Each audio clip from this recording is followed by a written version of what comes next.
Right, hello everyone, happy Monday.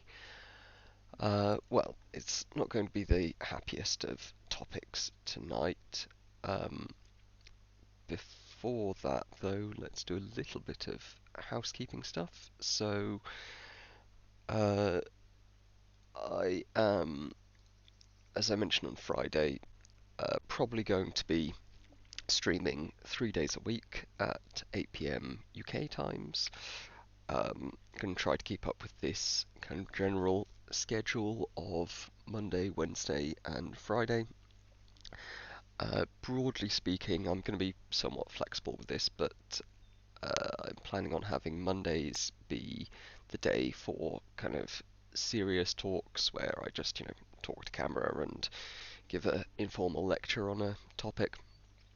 Wednesdays, I'm going to try to make mostly sort of interview day, so that's when hopefully I'll get some interesting guests on and discuss fascinating topics with them, things that they're up to and whatnot. Um, Without going into too much detail, I have a few more guests in the work who hopefully will prove to be compelling interview material. I'm sure they shall. If they don't, it's probably on me. And then Friday is going to be a more light-hearted, fun day. So I might do some cocktail stuff. I might play some games. Whatever. Excuse me. So with that in mind, today's not exactly lecture, but today's discussion is going to be about nuclear war. So, little content warning if you're not up for an hour or so of me telling you how bad a nuclear war is going to be, uh, then maybe wait for Wednesday when I have a hopefully a slightly more upbeat conversation.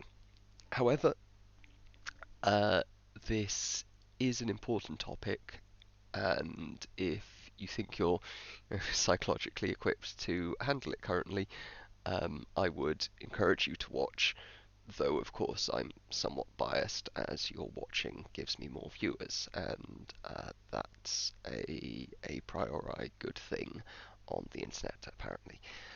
So, why is this an important question? Well,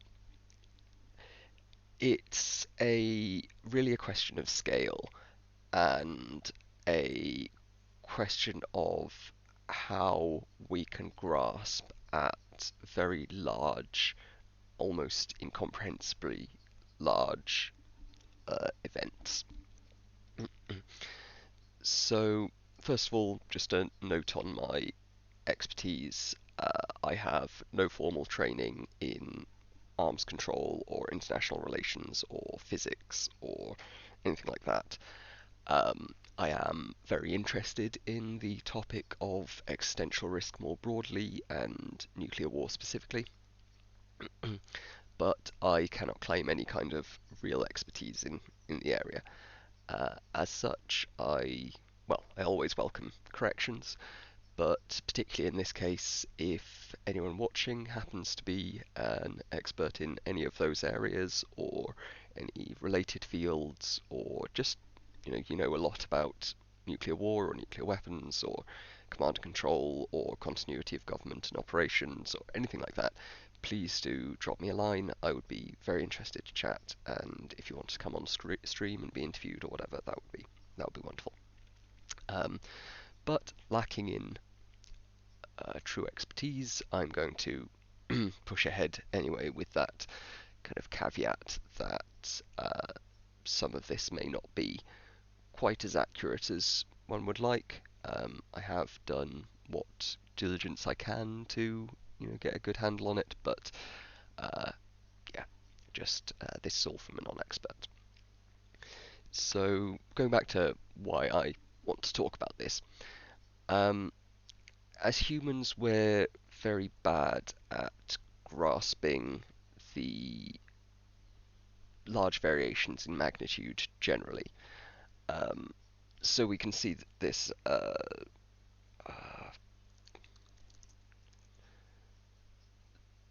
one of these. Here we go. Classic, like, zoom in and out. Is this the... No, that's not the right one. No. See if there's a... Okay, well, this'll do. So, dealing with the kind of scales that inhabit the... or that characterize the world around us can be just completely baffling.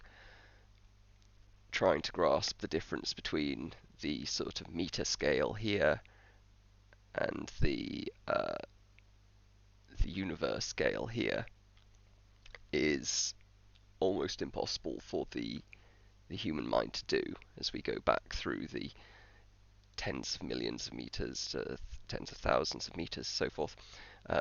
I'm not going to run through this whole thing, but I highly recommend it. Powers of 10. There's lots of similar zoom kind of tools, and it helps you get a bit of a grasp on the sheer scale of the universe. But even when viewing materials like that, it can be really, really difficult to get a handle on the difference between 10 and 100, and then the difference between 100 and 10,000. And then once we get up above, 1,000 or so, it just becomes a large number. And yes, we can think about the difference between a billion, a million, and 1,000, but when you're stood in the middle of a crowd of people, it all looks the same. You can't see the scale of the phenomenon that you're existing in. And this is very true when it comes to horrific incidents. So, in, say, a bombing or, excuse me, a medical disaster, we can process and deal with the terror and the horror that comes with wandering around, say, the site of an exploded bomb and seeing dozens of bodies of human beings who moments ago were laughing and breathing and thinking and talking, who have been torn apart by shrapnel or the concussive blast or falling masonry or any of these things that might kill you during a bomb blast. And if we imagine momentarily walking through the scene of a single conventional bomb going off in the centre of London, it would be probably one of the worst terrorist attacks to hit the UK in some time, or worst accidents if it was a unexploded World War II bomb. And the tragedy of it would be something that would stick with us for the rest of our lives. We would see these crying children or lovers trying to resurrect or trying to shake awake their dead partner. All of these horrors would stick with us very deeply. And yet, in this hypothetical instant, we're talking about probably fewer than 100 people dying. If it's a old World War II bomb, probably not even a dozen. That's not to say that those deaths are any less meaningful, or that the family members will miss their loved ones any less. But it's, in the grand scale of things, a small incident. We can handle death and destruction and horrible things on that kind of scale. That's comprehensible to us.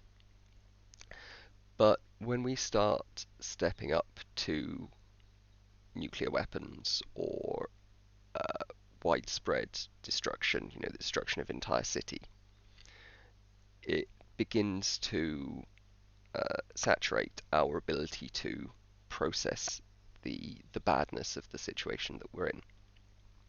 So let's say you're wandering through this bombed out street, the dozen or so people from one bomb having gone off, something that'll stick with you for the rest of your life.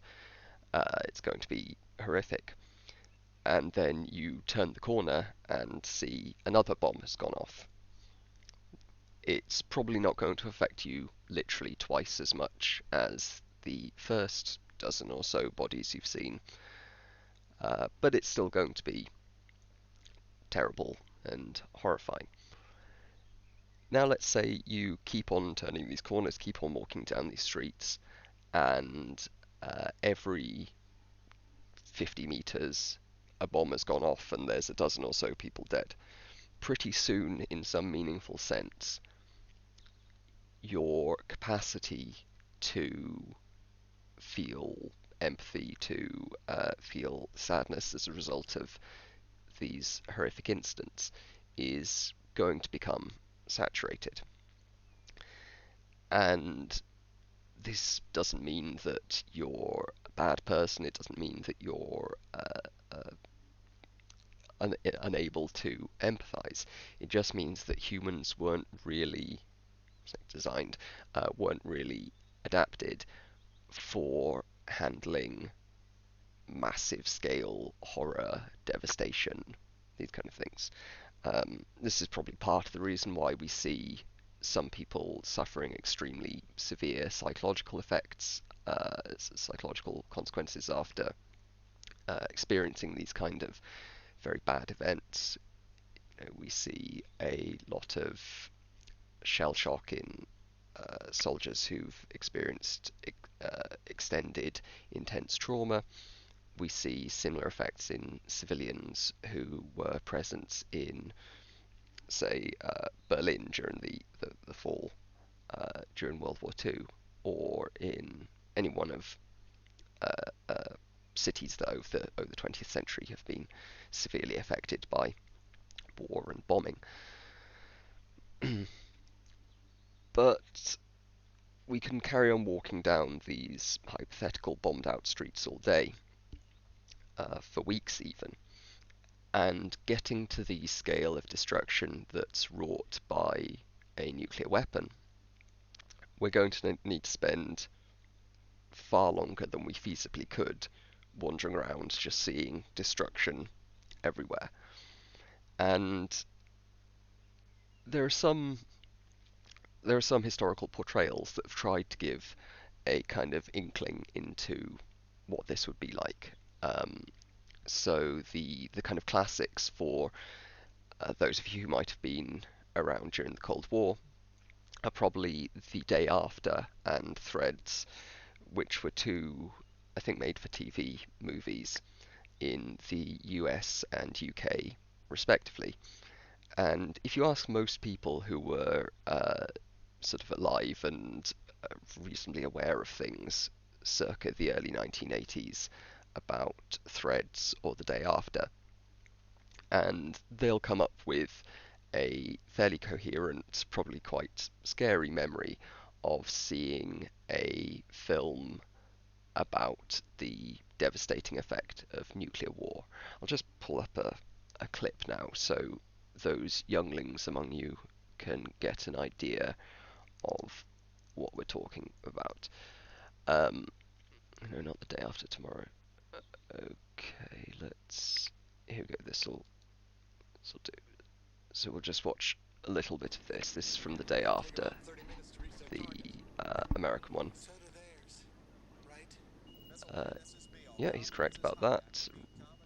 Just over 30 minutes, usually for a typical ICBM flight, depends on the apogee and so forth.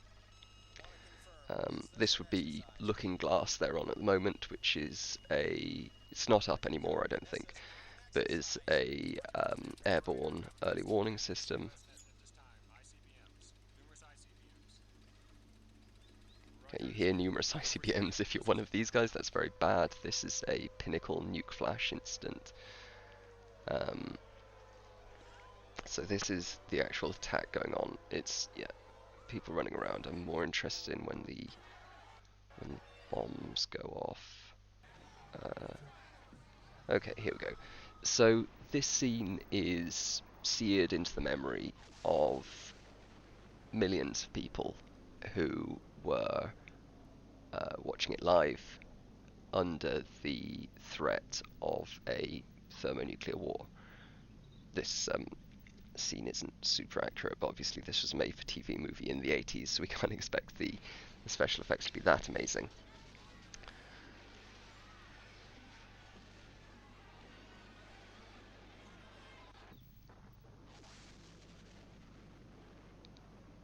Yeah, the flash comes before the mushroom cloud, of course.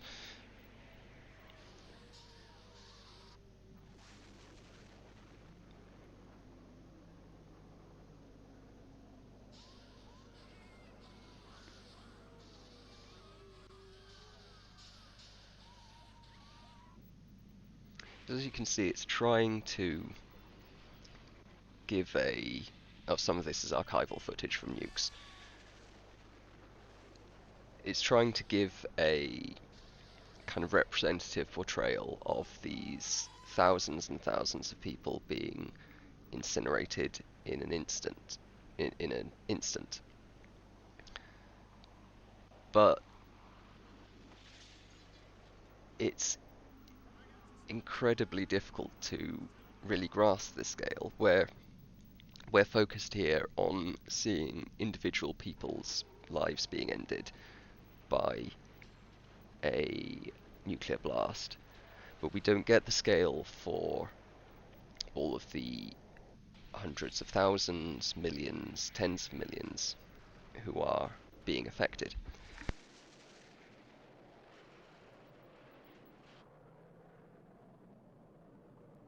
Excuse me.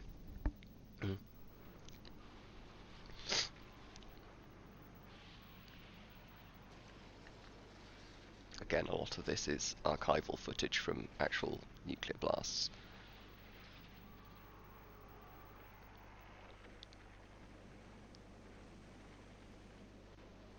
The stories, how they photograph this stuff is fascinating. Maybe I should talk about that sometime. But for now, we'll focus on how bad a nuclear war would actually be. So, these images show us that looks pretty fucking bad. This, of course, doesn't deal with the after effects, the breakdown of emergency services, the overwhelming of hospitals, fire service, of police as people panic, of the fights to get into suitable places for shelter, uh, or of the more long-term effects that we'll discuss in a little bit. But you can get some idea that, at least on the individual level, for the people experiencing that, it's pretty fucking bad. But the problem that that those films failed to portray. Oh, before I move on, actually, the one that affected me the most personally was not either of these, but it was Raymond Briggs' "When the Wind Blows," which is a I don't know if I want to say comic book, graphic novel, I suppose, from the 80s, uh, about an old married couple who bumble around in the face of nuclear Armageddon and um, sort of try to make sense of the massive conflict that they're living through. It's pretty harrowing, and I would say well worth a read if you don't mind some bad dreams. But again, it's only really handling that individual, personal level of horror. Um, so how do we start to get a handle on the scale of possible outcomes in nuclear war? Well, it's important to do so because, as I'm about to explain, there's a very wide range of outcomes. The difference between the least scary nuclear conflict and the most scary is probably greater than the difference between if you I can't think of a good analogy. Um, it's very big.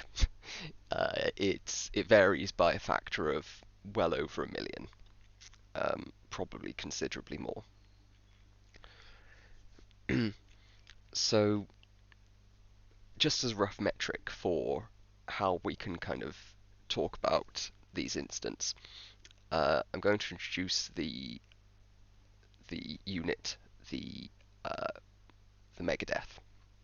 Now, you might have heard about this, perhaps from the name of the band, perhaps from Herman Cahn's on thermonuclear war, or another piece of Cold War planning.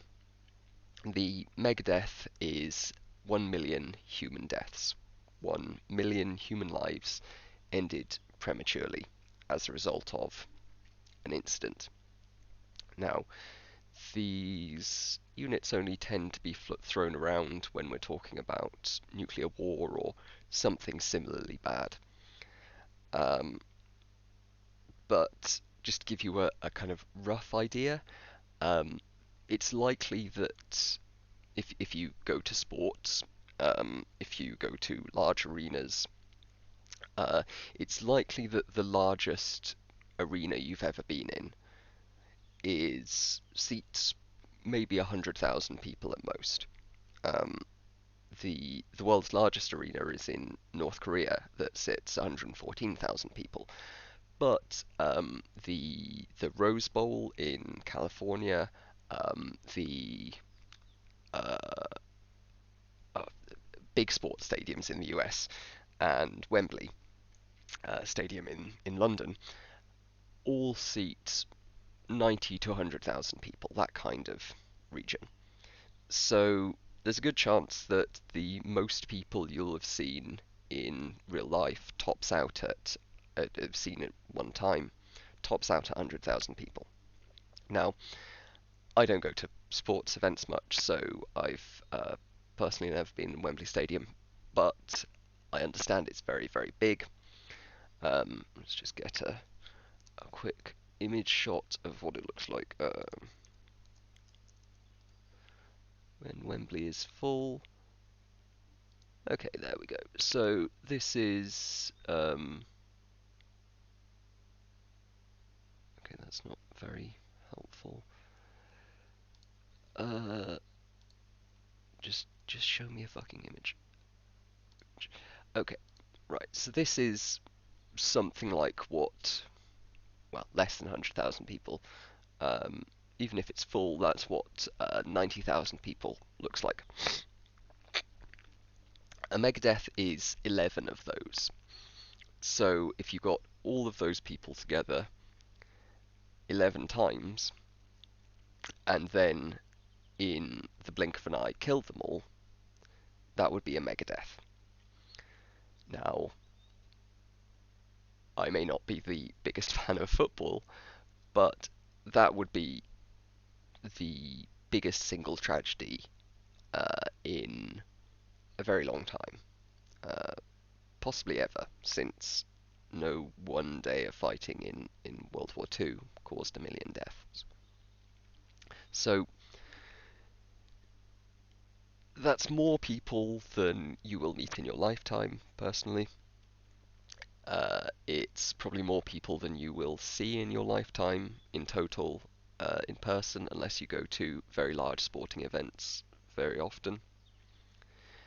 And it's maybe a tenth or so of the entire population of one of the world's really big cities like London or New York. Talking about a very, very large number of people here is what I'm getting at. And it might seem like I'm trying to belabor the point, but it really is difficult to grasp for anyone how many people a million people is, especially when you start considering about each of their lives, each of the people they know, each of their dreams and aspirations, and all of this stuff that is bound up in being a person. A million people is a fuckload of people, is what I'm getting at. And that's our base unit here. So our base unit for badness is 1,000,000 deaths. Now, let's try to compare some different scenarios using this kind of heuristic. When we're talking about nuclear war, there are sort of two, I mean, there are a load of factors. There's the weather, what day of the week it is, what civil defence precautions have been taken, loads and loads of factors. But the two kind of big things relevant here are what's being thrown and how many of them are being thrown.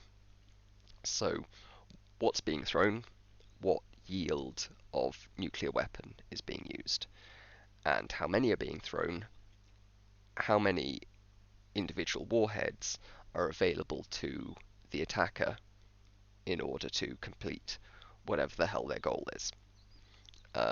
And what their goal is, why they might be doing this, is something I'm going to leave probably for another episode, because game theory and the strategy of nuclear war is fascinating. But for now, we're just going to assume that this is a generic evil person who's decided to nuke everything. So how much damage they can do depends very much on what they have available to them. So this map is a wonderful tool, kind of terrifying but also fascinating. So it is called Nuke Map. I highly recommend playing around with it if you're at all interested in any of this sort of stuff. But we have a detonation point here. Where is this? Just off Trafalgar Square.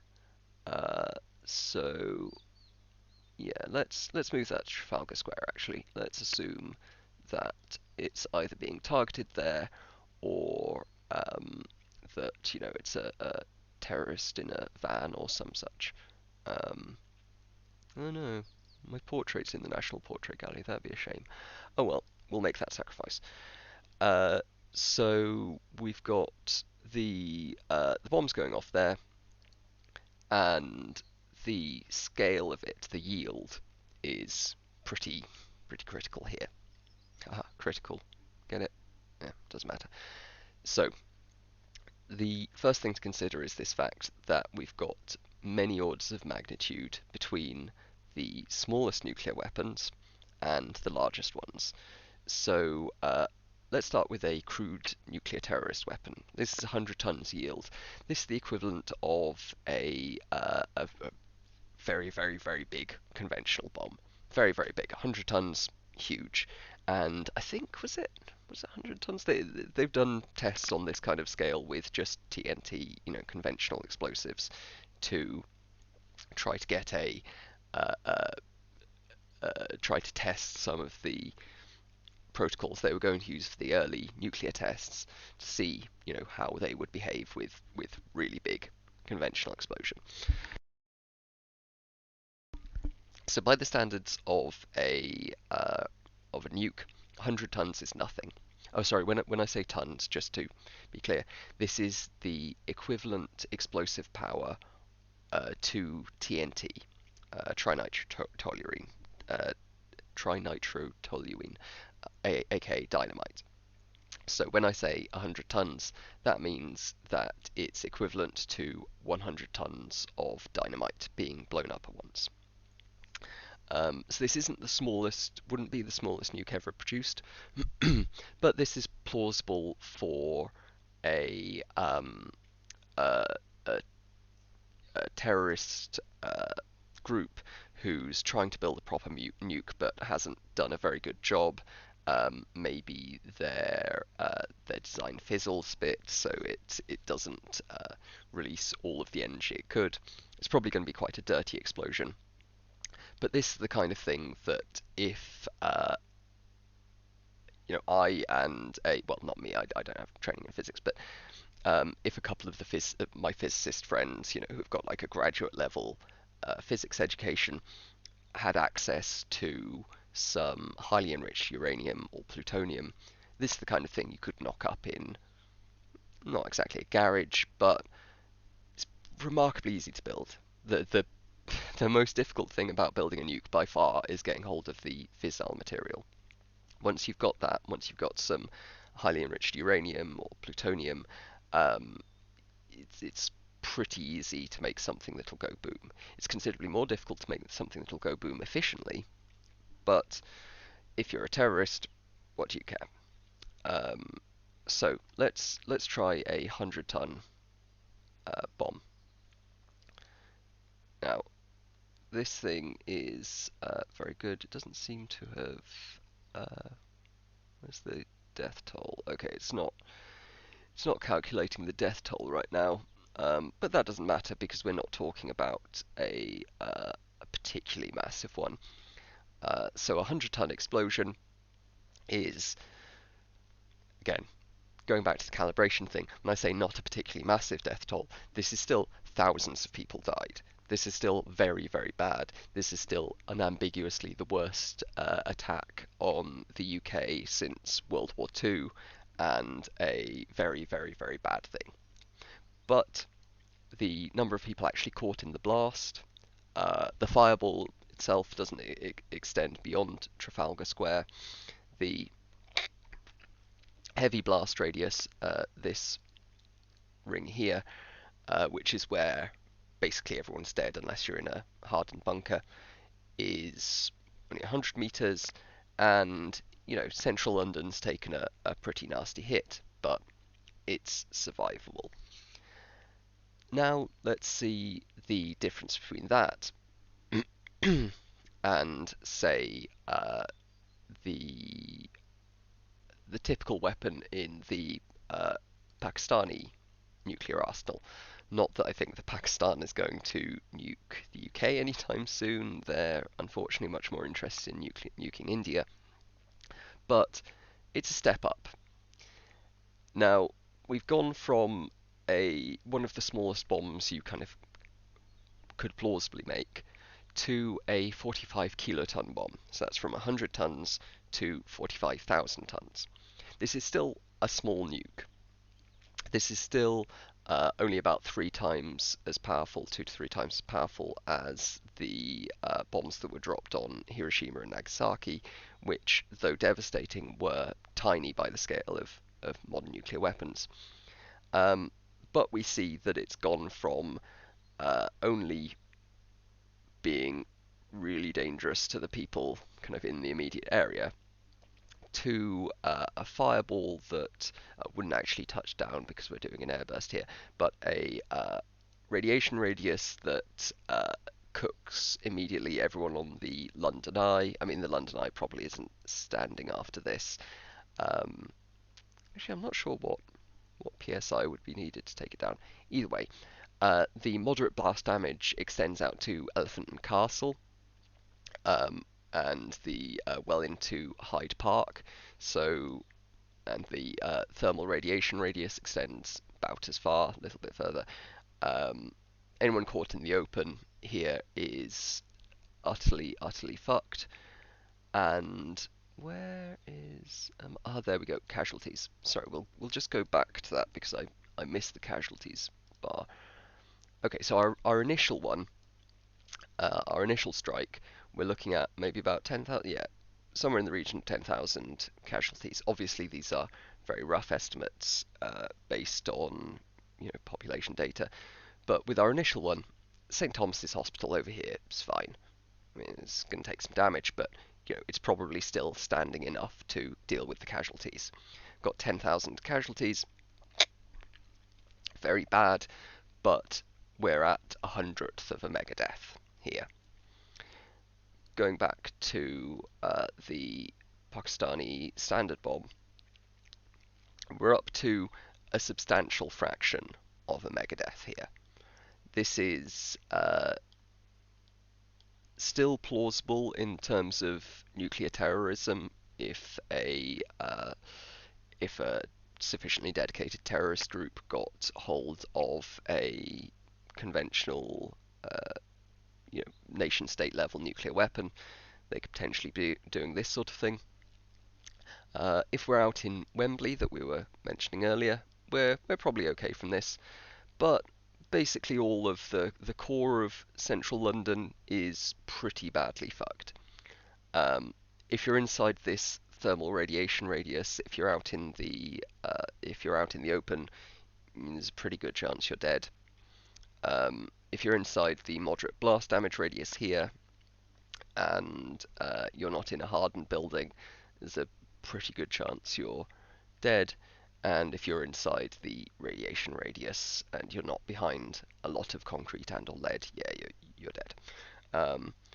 But like blast radius, fair number of people in this radius will die, but it's mostly going to be as a result of flying glass, things like that. So we can see we've gone from a small nuke or a very small nuke, with a, not, I don't want to say a minor effect, but, you know, detonating in Trafalgar Square, St. Thomas's is probably still functional. Now we've gone to everyone in St. Thomas's is almost certainly dead from radiation poisoning uh, uh, within the next 24 hours if they survive the initial blast.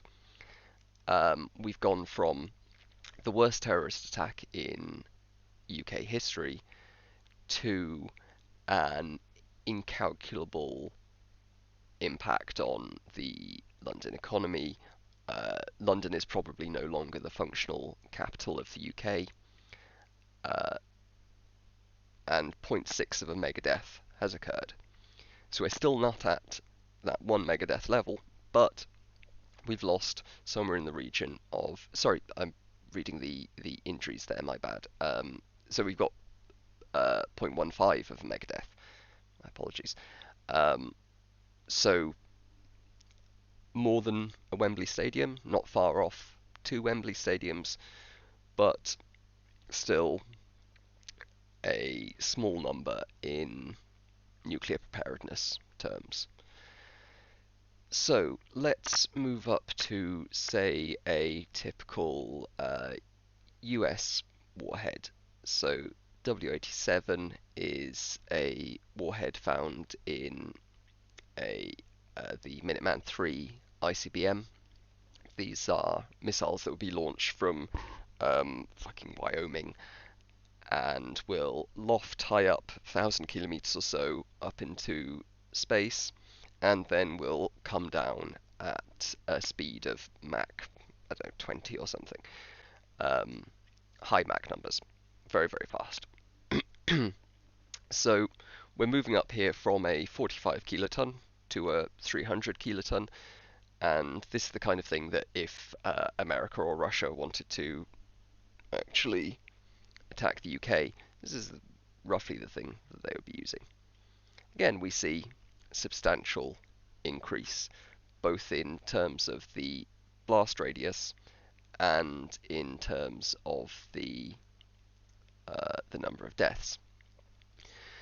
Now we're seeing the Wembley is probably no longer still fully standing. I mean, it's on the edge of the Oh no, sorry, that's the one PSI. So Wembley has probably taken some light damage, but is nonetheless standing.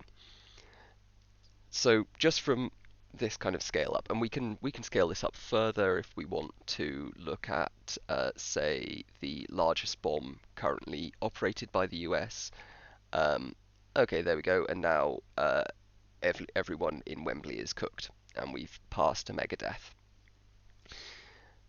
So what I'm trying to get at with this is the fact that even when we're just talking about one nuke going off, we're talking about a very wide array of possibilities. We've gone from 1.1 megadeaths at the hands of a B-83 1.2 megaton device, from a couple of kilo deaths, less than 2 kilo deaths, as a result of this kind of very low-end device. And the important thing is, one of the important things, there's lots of important things here. One of the important things is that we're not just talking about individual bombs going off. This is a discussion about nuclear war, not just a random uh, terrorist attack.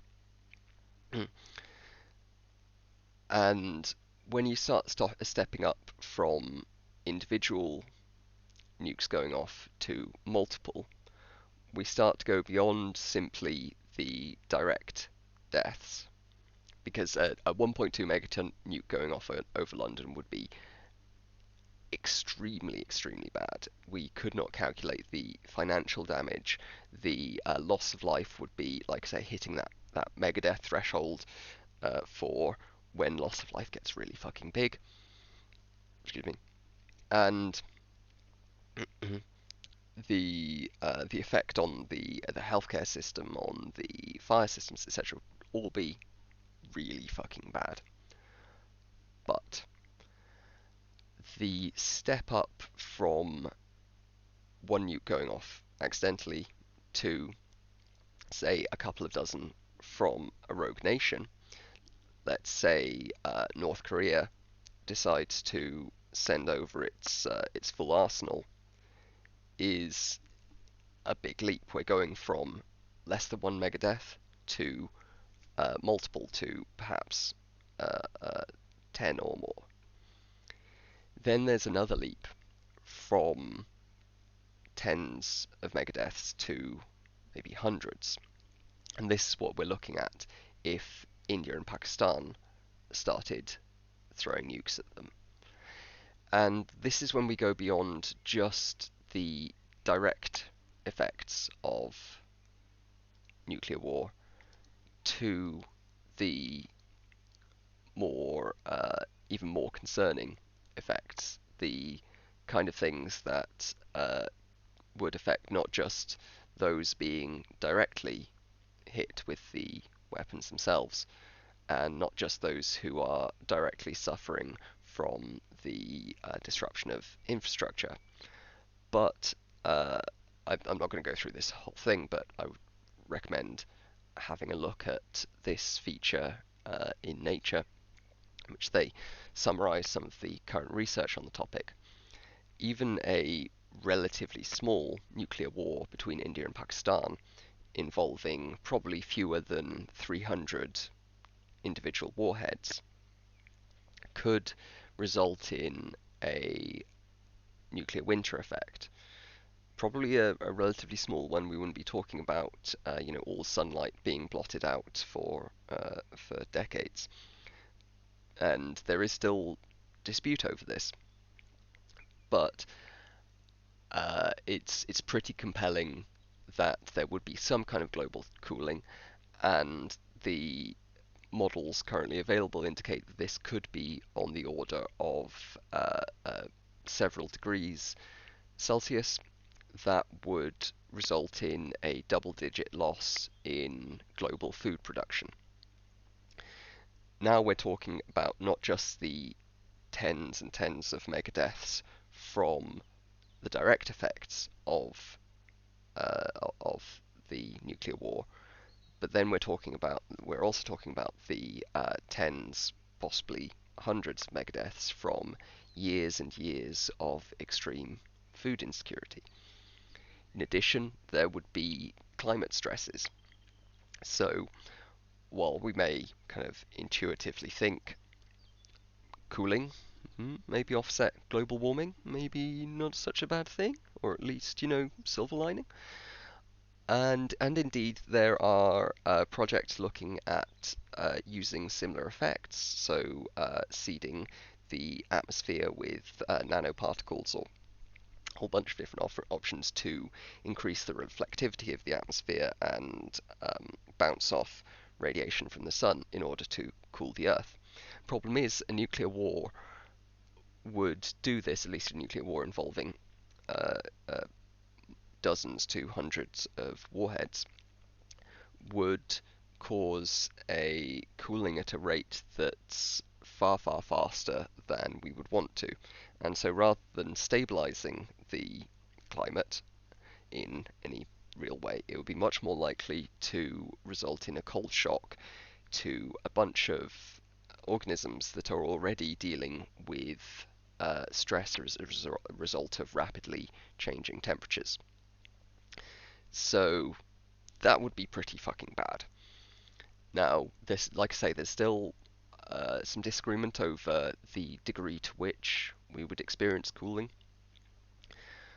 but even a regional, sort of limited nuclear war would probably be quite bad in that context. And then we get to the really scary scenario. So the scariest scenario is basically a full release of, excuse me, of the arsenals of Russia and the US. And for context, it's important to realize that not all nuclear weapon states are created equal. So the nuclear weapon states are Israel, even though they say they're not, the UK, France, China, um, India, Pakistan, and I know there's two I'm missing, but are there any other small ones? Don't think so. I'm just going to quickly. Oh, don't worry. So those are your small ones. Each of those have fewer than. Oh, North Korea, of course. Duh, because they're now a nuclear weapon state. Oh, and South Africa deserves a mention because they are the only state to have given up nuclear weapons. So there you go. But yeah, so these states all have, excluding South Africa, all have somewhere on the order of 10 to 200 nuclear weapons. That's a fairly big range, and as we've already mentioned, the difference between 1 nuke and 10 nuke and 100 nukes is quite large. But they've got relatively small stockpiles. I say relatively small because then you've got Russia and the US, who have, I believe currently they're on about 3,000 each in the stockpile, with about half of those active.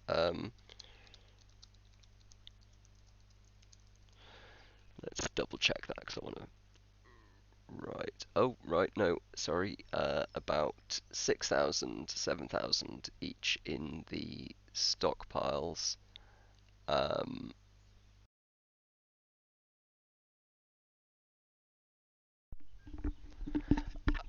so, yeah. Okay, so we've got about 13,000 worldwide, with the US and Russia each on around about 6,500. But the relevant thing is the active deployed strategic warheads. So between them, they've got about 3,000 pointed across the world, and uh, when you get up to that stage, it kind of doesn't matter that much because we're going to burn up most of the carbon available, which is the cause of nuclear winter, is that you set big fires in cities and forests and so on and so forth, and that burns and lofts carbon high up into the atmosphere, which causes sunlight to get blocked and cooling. So these 3,000 total warheads are on not quite hair trigger, but you know, maybe string trigger, fairly thin string trigger, um, and could be launched at any moment. And if they are sent from up through the waves and through the air and through space to their targets, and in quite literally a flash, in the space of a few hours, possibly, we lose uh, something on the order of uh, 1 to 10% of the world's population. So we're probably talking there instantly about hundreds of megadeaths, possibly pushing up to the gigadeath. These are very wide margins, and things get very unpredictable because we've both got a very large number of initial deaths and a large number of subsequent deaths as a result of the kind of collapse of infrastructure and the subsequent cooling resulting from nuclear winter. But here's where we get to the thing that sneakily I've been pushing towards this whole discussion, which is that there's a very big difference between the top ends of these deaths. Whether or not nuclear war on this scale, on the all-out Russia versus US kind of scale, would actually wipe us out as a species is an important question, and is potentially more important than how do we prevent nuclear war per se. It's potentially more important to ask how do we prevent nuclear war from wiping us out. Because as we've seen, there's a very large variation between the couple of kilo deaths from a low-end incident of nuclear terrorism up to the giga deaths posed by an all-out East versus West thermonuclear war that results in nuclear winter. Um, no, I disagree. India versus Pakistan wouldn't be just as bad. India versus Pakistan would be very bad, as I just covered earlier. Um, but in Pak would be an exchange of probably fewer than 300 nukes, uh, which would plausibly have an impact on the global climate that would reduce food production by double digits. But the impact of a global war involving the US and Russia uh, would potentially wipe out the majority of human life. Um, we would be relegated to going and living in very remote places where the fallout isn't going to be as directly uh, murderous to us. We would have to probably live in some kind of shelter for some period of time. There would need to be preparations. We'd basically be in the Doctor Strangelove, working out how long to spend in the vast underground vaults. Um, so, like I say, the scale, the variation in scale is absolutely, absolutely massive, with India and Pakistan being concerning, but uh, the all-out Russia-US nuclear war um, being possibly the worst thing that's ever happened to humanity. Worse than all of the violence of the 20th century, possibly outweighing all of the disease deaths of the 20th century. So smallpox over the course of the 20th century probably caused something like 400 mega deaths, 400 million deaths, something on that order, several hundred. Um, an all-out nuclear war between the US and Russia could well go into the giga deaths. But so this is the kind of sneaky point to this whole argument. The difference between uh, say 7 giga deaths, which would be 95% or so of the bit less, 90 to 95% of the current world population, and 7.8 giga deaths, which would be all of the world's population, is arguably greater than the difference between 1 kilo death and 7 giga deaths. This seems like a strange statement, but what the difference between 90% and 100% of humans currently alive is missing is that wiping out that extra 10%, wiping out 100% as opposed to 90%, means that no more humans can be created. It means that we've not only lost the 7.8 billion people alive today, we've lost the potential for the hundreds of billions, trillions, unimaginable numbers of humans who might exist at some point in the future. And if we make the assumption that, on average, over a long enough time period, human experience gets better, which I think is a fair one, at least in terms of our baseline quality of living, things have gone up massively since the Stone Age, since the antiquity, since the medieval period, since Renaissance, etc. Things have generally been on a pretty upwards trajectory. Um, I won't bore you too much with the. No,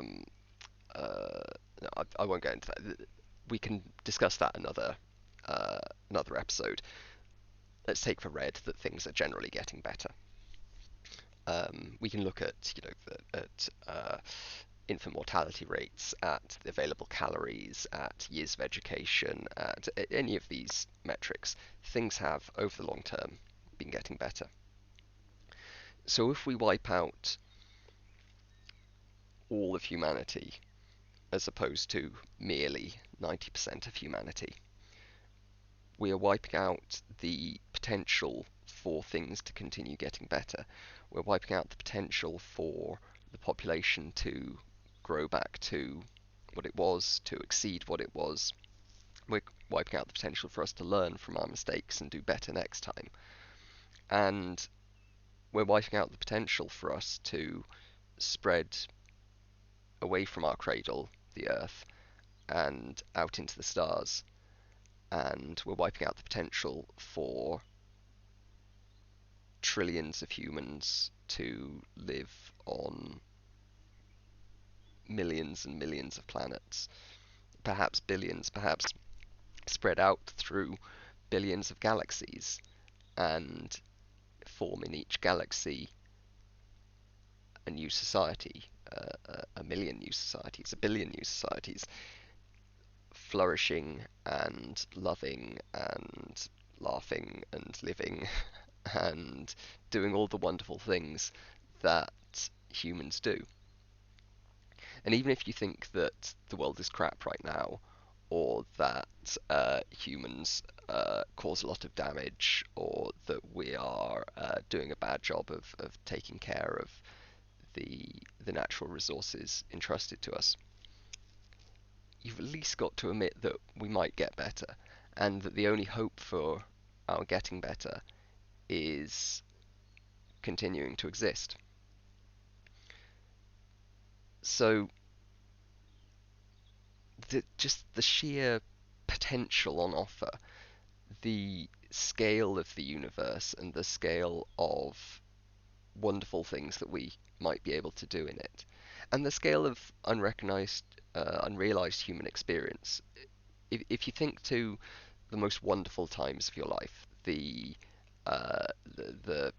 times spent live with loved ones, time spent enjoying really good foods, of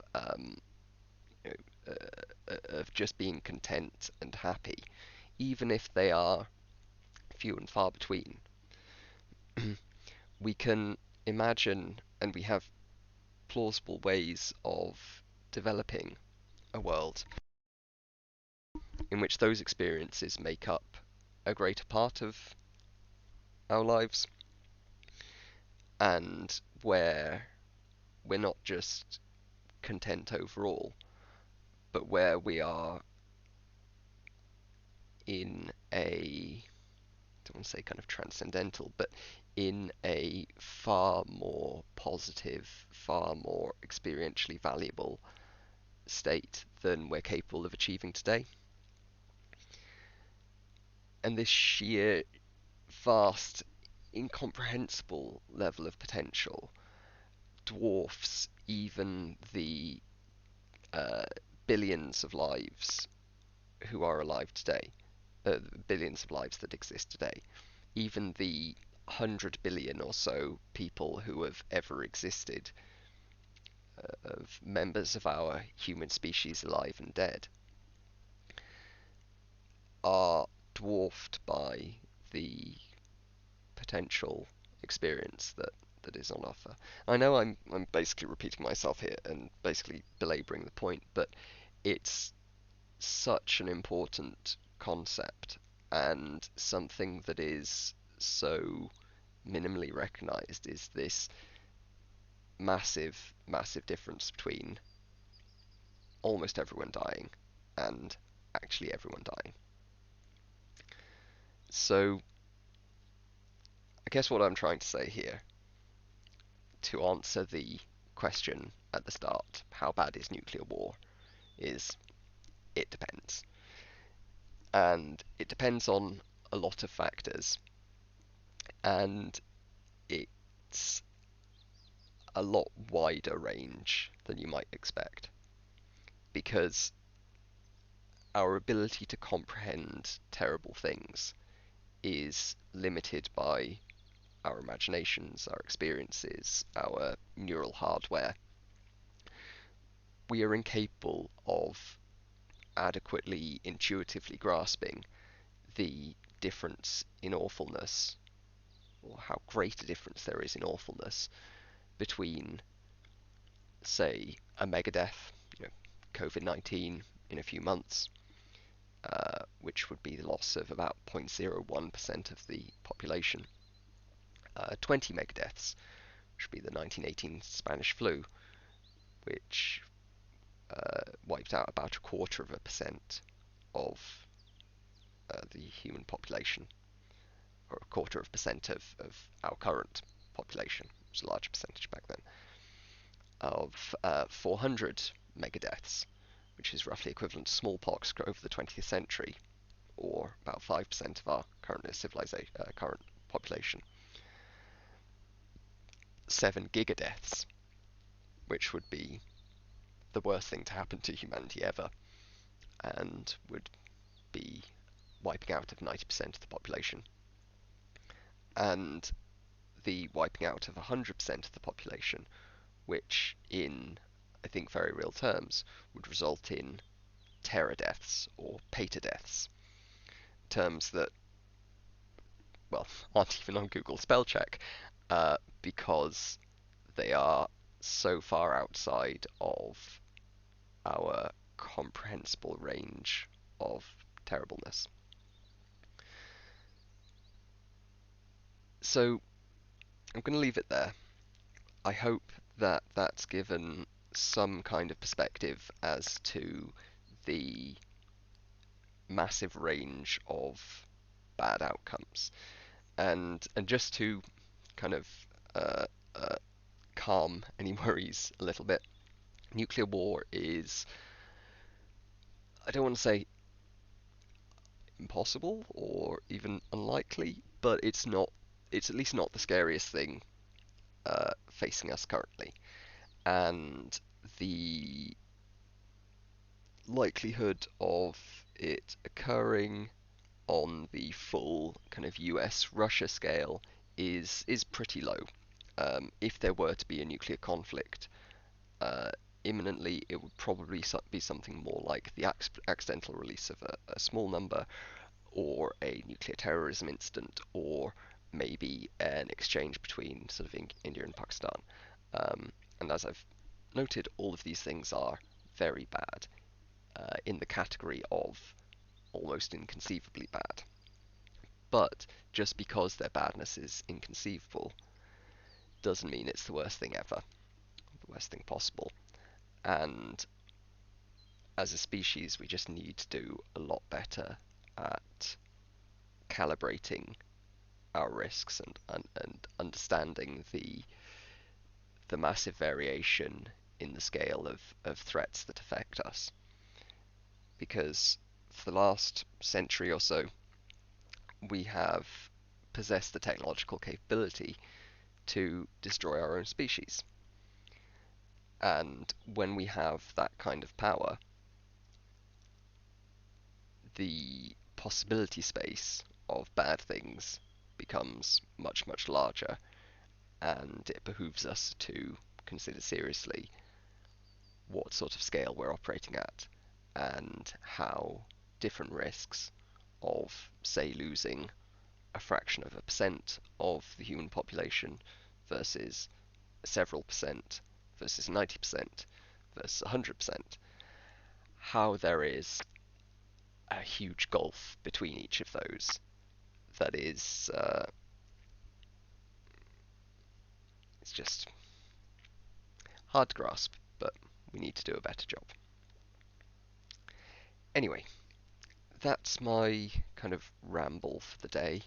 I hope the handful of people watching it will have found it informative, and yeah, not the most upbeat, admittedly, but as I said, I think this is really important to talk about, and this is going to be the kind of the Monday show is perhaps the slightly depressing, but nonetheless important one. So yeah, I hope everyone has a good Monday evening, and that maybe you go watch something a little bit more cheerful. But I also hope that you do keep in mind that when we ask how bad something is, there can be a really, really wide intervals between the kind of the minimum and the maximum badness. So, ta-ta everyone, and yeah, see you on Wednesday. Oh, not sure who I'll have on Wednesday, but hopefully going to be some sort of interview, and I will, post social media. Indeed. Right, ta-ta everyone. Bye bye.